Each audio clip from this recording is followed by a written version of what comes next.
안녕하세요. 영업의 신조입니다. 화요일입니다. 오늘도 힘내시기 바랍니다. 하루만 지나면 꺾이는 수요일이 옵니다. 자, 조이의 1대1 솔루션, 취준생을 위한 가이드, 오늘 시작해 보겠습니다. 질문이 하나 들어왔습니다. 면접을 이제 서류 면접을 통과하셨고 이제 면접을 보고 오신 분인데 질문을 받았습니다.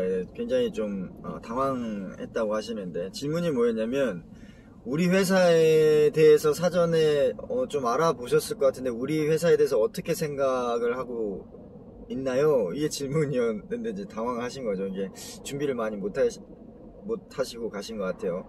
그리고 이제 뭐 추가적인 질문은 그럴 때 어떻게 대답해야 되나요? 그리고 하나 더, 어떻게 그 회사를 알아볼 수 있나요?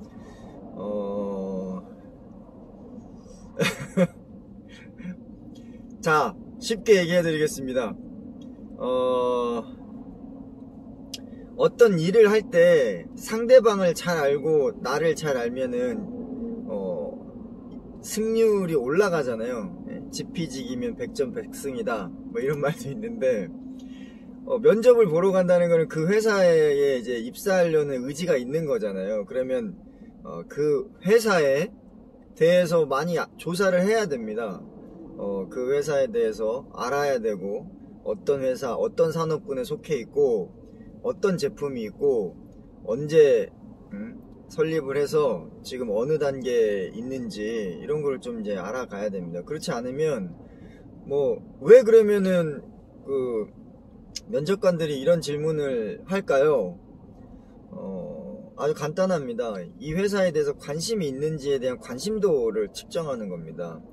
관심도 측정은 왜 필요하냐면, 여러 명의 면접자들을 봐야 되는데 나를 더 많이 알고 있고 관심 있어 해주고 나를 더 고민하는 지원자를 뽑는 게 당연하지 않겠습니까? 그러니까 그런 걸 물어보는 건데, 면접을 이력서를 내서 서류 통과가 됐다라는 건 어느 정도 면접 시간을 할애할 만큼의 퀄리파이는 끝났다는 거예요. 그러면 이제 질문해 주신 분들은 어느 정도 해외 영업에 일할 수 있는 서류 면접 통과에 어느 정도 선은 넘었다.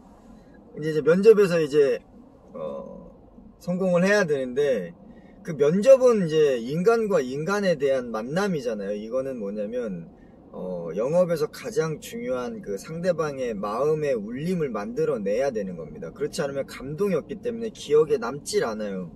그렇게 되면은 선택을 안 하죠. 저희가 똑같은 물건을 백화점에서 몇 층을 이렇게 몇 번씩 둘러보아도 결국 사는 물건은 내 기억 속에 오래 남고 내가 사고자 하는 매력을 느끼는 마음의 울림이 있는 제품을 저희가 상품을 마지막에 사잖아요. 카드로 결제를 하잖아요. 그건 똑같습니다.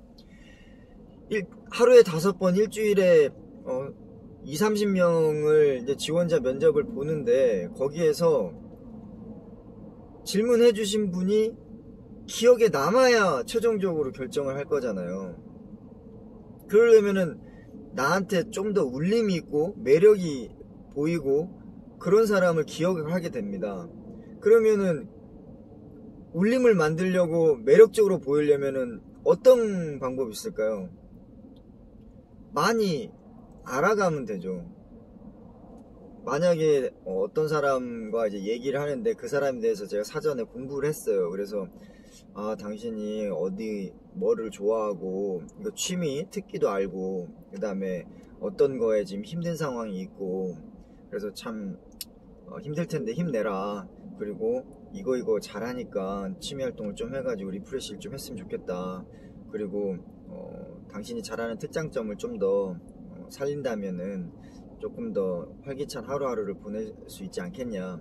이렇게 말을 이어가는 상대하고, 그냥 그쪽에서 계속 얘기만 하는데 그냥 이렇게 눈만 껌뻑껌뻑거리고 저에 대해서 조금 하실 말씀 있으신가요? 물어봤는데 잘 모르겠는데요. 이런 사람하고 다음에 만나고 싶은 사람이 누굴까요? 똑같습니다. 그래서 결론적으로 말씀드리면, 면접관들이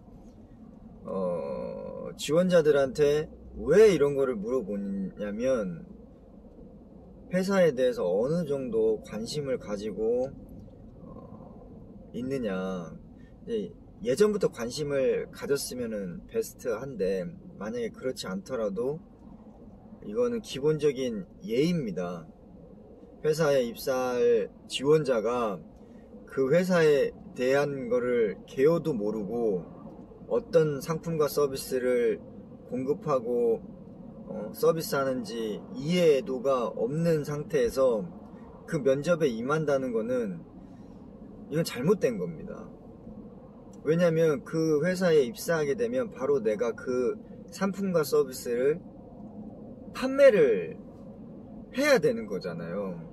그럼 당연히 이제 관심이 사전에 어느 정도 있는 사람을 뽑는 게 면접관도 그렇고 회사도 그렇고 선택을 잘하는 것이죠. 그래서 면접관이 될 수는 없지만 면접을 임하는 자세에서는 면접관의 입장에서 고민을 좀 하고 면접관의 관점에서 나를 면접을 볼 때 어떠한 것들을 궁금해할 것인지를 약간 이미지 트레이닝을 좀 사전에 하는 게 좋습니다. 그래서 시뮬레이션도 돌려보고 그래서 면접관들이 어떤 질문을 할 것인지에 대해서 이제 사전에 트레이닝을 좀 하는 거죠. 당연히 회사 알아야 되죠. 그럼 두 번째 질문 하신 게 그러면 어떻게 대답을 해야 하나요? 이 대답하는 거는 질문해 주신 분의 마음대로 하시면 됩니다. 그러니까 생각하는 바가 있을 거 아니에요. 그 회사를 보고 내가 감동이 있었다, 아니면 내가 관심 있어 하는 분야였다, 아니면 상당히 지금 매출이 많이 오르고 있는 회사인 것 같다. 뭐 중남미 시장, 미주 시장까지 뚫는 거 보면은 인터내셔널한 비즈니스에 되게 활성화되어 있는 것 같다. 아니면 오프라인보다는 온라인에 집중해서 지금 영업 마케팅 활동을 하고 계시는 것 같다. 그래서 지금 코로나 시국에서 굉장히 대응을 잘 하고 계시는 것 같다. 뭐 이렇게 그냥 자기 느낌 그대로 소감을 그냥 얘기하면 됩니다. 그럼 세 번째 질문으로 어떻게 회사를 알 수 있나요? 회사를 PR 하는 거잖아요. 그 PR은 어디에 잘 돼 있죠? 회사 홈페이지 가면은 모든 게 다 나와 있습니다. 회사가 언제 설립됐고, 설립된 설립자는 어떤 철학을 가지고 회사를 설립했고, 우리는 지금 현재 어떤 솔루션, 어떤 상품과 어떤 서비스를 가지고 어느 시장에 집중을 하고 있고, 그리고 마케팅, 영업, 세그멘테이션 시장은 어떻게 구분되어 있고, 신제품 런칭 어떻게 되어 있고, 그리고 최근에 정부 과제를 통해서 어떤 프로젝트를 연계하고 있고, 그리고 대학교나 그리고 이런 학교 쪽하고의 그런 코퍼레이션은 콜라보레이션을 어떻게 진행을 하고 있고, 뭐 이런 것들이 쫙 나와 있습니다. 그쪽 PR 섹션에 가보면 있고, 그 다음에 비전 섹션, 그 다음에 컴퍼니 인트로덕션 섹션, 프로덕션 섹션, 프로모션 섹션, 한번 쭉 정독을 해보시면 회사에 대한 감이 옵니다. 그러면 그 회사에 대해서 생각이 있을 거고, 그 아이템에 대해서 생각이 있는 겁니다. 일단 홈페이지를 본다. 근데 좀 더 숫자적으로 이제 자기는 이제 해외 영업이니까 이제 숫자에 좀 민감 센스가 있어야 되잖아요. 그러면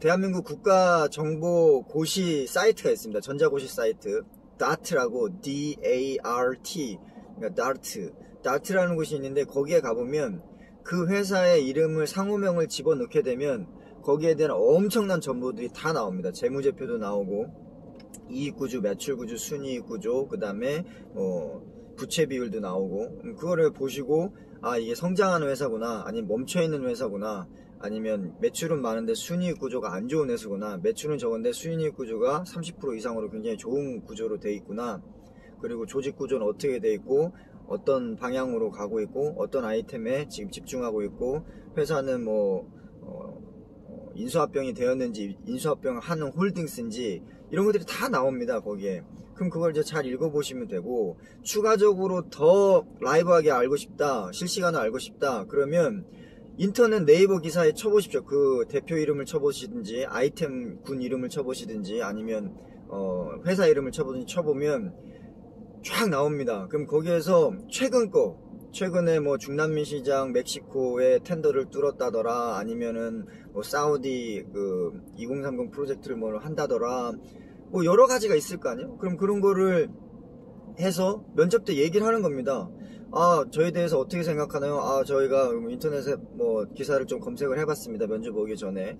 근데 이러이러한 프로젝트를 중남미 페루에서도 하시고 사우디에서도 하고 계시는데 굉장히 그 재무제표를 봤을 때도 30%씩 매년 성장하는 걸 봤을 때 굉장히 성장하는 기업이고 인터내셔널한 기업이고, 그리고 국가 프로젝트에 굉장히 강한 기업이라고 생각합니다. 현재 출시한 그 무슨 모델에 대해서는 상당히 어느 시장 쪽에 반응이 있을 것 같고, 거기에 대해서 제가 생각하는 전략은 이러한 것들이 있습니다. 이렇게까지 얘기하면은 이미 준비가 된 인재죠.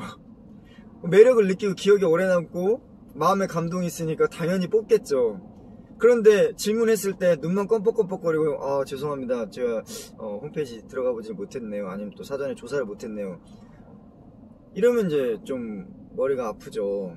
근데 그것뿐만 아니라 더 강력하게 내가 정보력에서 우위에 서고 싶다, 면접관보다, 그러면 SNS를 뒤지십시오. 페이스북, 인스타, 틱톡, 유튜브, 그 다음에 트위터, 굉장히 많지 않습니까? 거기에 노출되어 있는 그 회사, 그 제품, 그 회사 그 제품들을 보시면 그 밀고 있는 그런 게 있습니다. 그래서 그 브랜드를 선정하셔가지고 좀 고민을 하시면 됩니다. 아, 나라면, 내가 이 회사 사장이라면 어떠한 방법으로 어떤 프로모션을 통해서 어느 시장에 어떻게 어프로치를 한번 해보겠다, 이런 계획이 나오시면 그냥 솔직하게 얘기해서 틀려도 괜찮습니다, 방향성이. 근데 그 사람들, 면접관들이 보는 건 뭐냐면, 아, 이렇게까지 고민을 한 지원자가 있을까?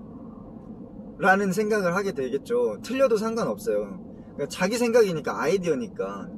그렇기 때문에 그렇게 준비를 하시면 됩니다. 그래서 세 가지 중요한 포인트를 말씀드리겠습니다. 면접 보러 가기 전에 면접관의 입장에서 셀프 트레이닝, 이미지 트레이닝을 한번 해야 된다. 그리고 면접관이 질문할 질문에 대해서는 내가 사전에 준비를 좀 철저히 해야 된다. 그 중에 회사에 대해서, 제품에 대해서는 사전에 홈페이지를 통해서든 아니면 그 국가정보전자고시 다트를 통해서든 홈페이지나 여러가지 뉴스 기사거리, 그리고 SNS를 통해 가지고 충분히 조사를 하셔가지고, 그래서 거기에 대해서 나라면 이 제품에 대한 판매 홍보 프로모션에 대해서 어떻게 전개를 해 나갈 것이냐, 어디에 누구랑 어떻게, 이렇게 정리를 해서 솔직하게 느낌 그대로 말씀하시면 됩니다. 솔직하게. 그러면 관심도 있어 하는 걸 알게 되고, 그리고 준비도 충분히 공부도 했고, 그리고 거기에 대한 제품에 대한 공부까지, 고민까지 한 거를 면접관이 느끼게 되면 감동을 느끼겠죠. 우리 직원들도 고민을 그렇게까지 안 하는데 면접 보러 온 신입 지원자가, 신규 채용 지원자가 이렇게까지 고민하는 사람을 뽑지 않을 리가 없겠죠. 그래서 항상 면접관의 입장에서 고민을 하는 훈련을 하고 준비하고 학습하고 고민해서 면접을 임하시면 반드시 좋은 성과가 있을 거라고 믿습니다. 자, 오늘도 힘내시고 오늘 조이의 1대1 솔루션 이렇게 마치겠습니다. 화요일입니다. 파이팅 하시고 힘내십시오. 마치겠습니다. 영업의 신 조이였습니다.